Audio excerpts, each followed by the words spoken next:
Hi Pop-Tarts, back for our Quarantine Read Aloud series, The Witches by Roald Dahl, illustrated by Quentin Blake. Today we are going to be reading Chapter 3, How to Recognize a Witch. The next evening, after my grandmother had given me my bath, she took me once again into the living room for another story. Tonight, the old woman said, I'm going to tell you how to recognize a witch when you see one. Can you always be sure? I asked. No, she said, you can't, and that's the trouble, but you can make a pretty good guess. She was dropping cigar ash all over her lap, and I'd hoped she wasn't going to catch on fire before she told me how to recognize a witch. In the first place, she said, a real witch is certain always to be wearing gloves when you meet her. Surely not always, I said. What about in the summer, when it's hot? Even in the summer, my grandmother said, she has to. Do you want to know why? Why, I said, because she doesn't have fingernails. Instead of fingernails, she has thin, curvy claws like a cat, and she wears the gloves to hide them. Mind you, lots of very respectable women wear gloves, especially in the winter, so this doesn't help you very much. Mama used to wear gloves, I said. Not in the house, my grandmother said. Witches wear gloves, even in the house. They only take them off when they go to bed. How do you know all this, Grandmama? Don't interrupt, she said. Just take it all in. The second thing to remember is that a real witch is always bald.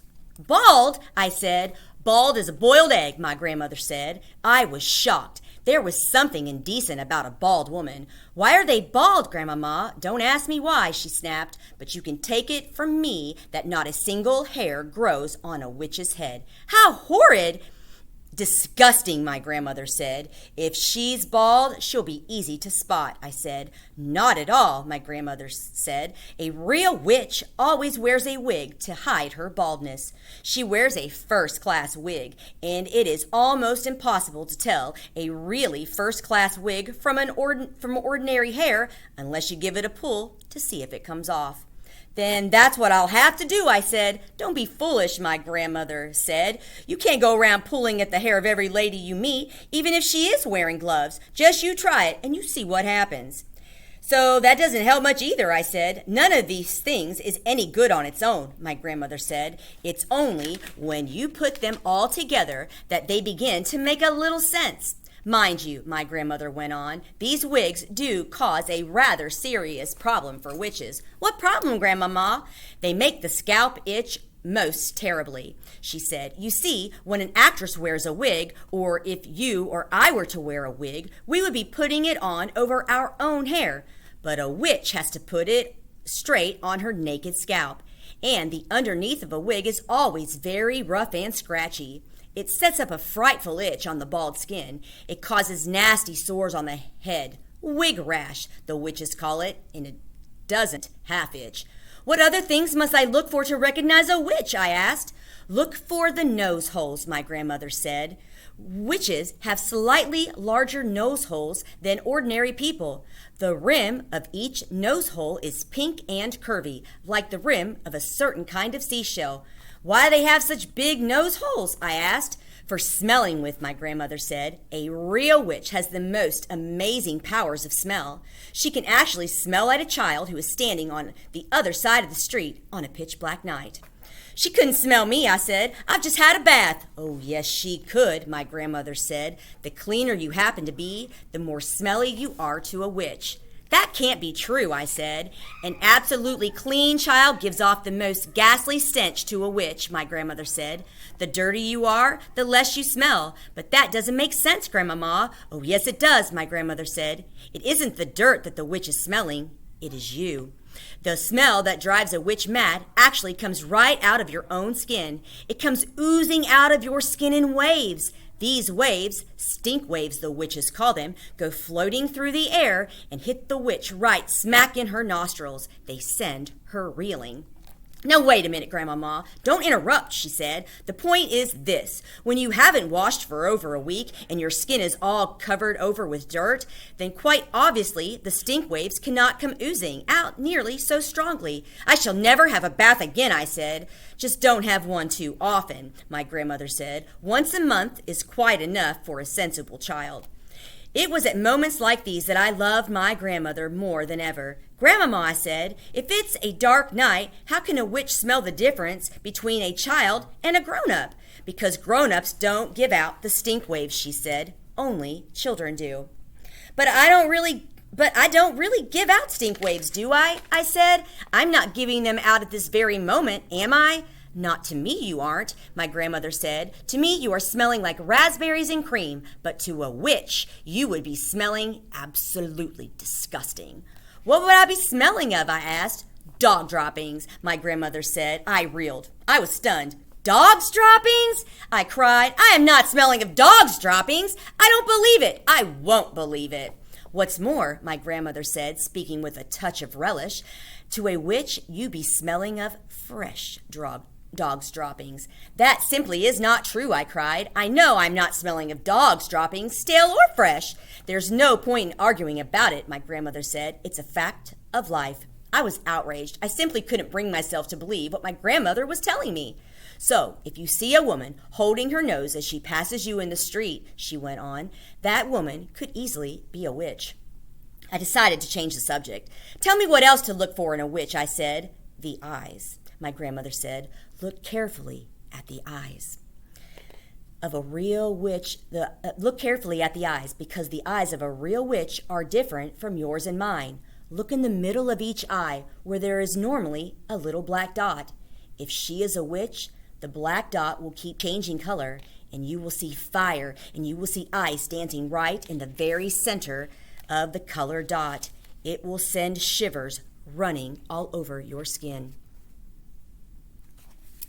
My grandmother leant back in her chair and sucked away contentedly at her foul black cigar. I squatted on the floor, staring up at her, fascinated. She was not smiling. She looked deadly serious. "Are there other things?" I asked her. "Of course there are other things," my grandmother said. "You don't seem to understand that witches are not actually women at all. They look like women, they talk like women, and they are able to act like women. But in actual fact, they are totally different animals. They are demons in human shape. That is why they have claws and bald heads and queer noses and peculiar eyes, all of which they have to conceal as best as they can from the rest of the world." "What else is different about them, Grandmama?" "The feet," she said. "Witches never have toes." "No toes!" I cried. "Then what do they have?" "They just have feet," my grandmother said. "The feet have square ends with no toes on them at all." "Does that make it difficult to walk?" I asked. "Not at all," my grandmother said, "but it does give them a problem with their shoes. All ladies like to wear small, rather pointed shoes, but a witch, whose feet are very wide and square at the ends, has the most awful job squeezing her feet into those neat little pointed shoes." "Why doesn't she wear wide, comfy shoes with square ends?" I asked. "She dare not," my grandmother said. "Just as she hides her baldness with a wig, she must also hide her ugly witch's feet by squeezing them into pretty shoes." "Isn't that terribly uncomfortable?" I said. "Extremely uncomfortable," my grandmother said, "but she has to put up with it. If she's wearing ordinary shoes, it won't help me to recognize her, will it, Grandmama?" "I'm afraid it won't," my grandmother said. "You might possibly see her limping very slightly, but only if you were watching closely." "Are those the only differences then, Grandmama?" "There's one more," my grandmother said. "Just one more." "What is it, Grandmama?" "Their spit is blue." "Blue?" I cried. "Not blue. Their spit can't be blue." "Blue as a bilberry," she said. "You don't mean it, Grandmama. Nobody can have blue spit." "Witches can," she said. "It is like ink," I said. Is it like ink?" I asked. "Exactly," she said. "They even use it to write with. They use those old-fashioned pens that have nibs, and they simply lick the nib." "Can you notice the blue spit, Grandmama? If a witch was talking to me, would I be able to notice it?" "Only if you looked carefully," my grandmother said. "If you looked very carefully, you would probably see a slight bluish tinge on her teeth, but it doesn't show much."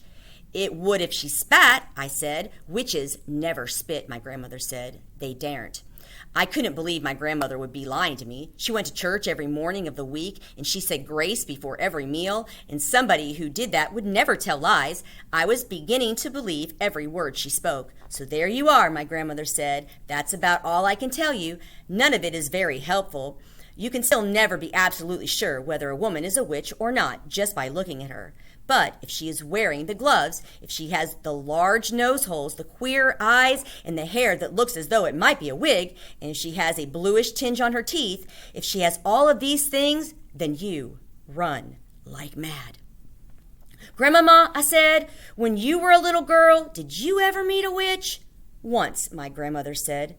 Only once. What happened? I'm not going to tell you, she said. It would frighten you out of your skin and give you bad dreams. Please tell me, I begged. No, she said. Certain things are too horrible to talk about.